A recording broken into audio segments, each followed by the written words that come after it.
antsika marina zany sa tsy marina izy natao lehibe tokoa fitiavana antsika dia noho izany nampidiny tetỳ an-tany ny zanalahy tokana dia jesosy izany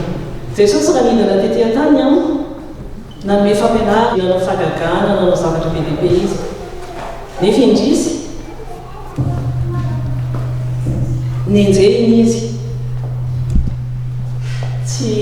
tsy neken'ny olona izy dia nenjeny izy zany dia niafara tamin'ny amboana azy tao mihazo fijaliana mihitsy le izy zany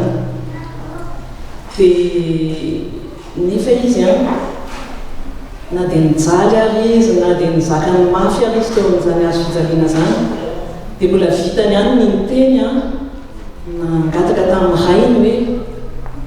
mamelany elo ny tsy fatan'izay ataony amin'ny Luc 23:34 no ahitantsika izay teny izay koa andeha re idérazy isika sy anandratra vavaka amin'ny alalan'ny hira satria izy dia Jesosy feno antra ity hira Jesosy feno antra ity dia tsara marina fa zato rangato akaiky zato namorona azy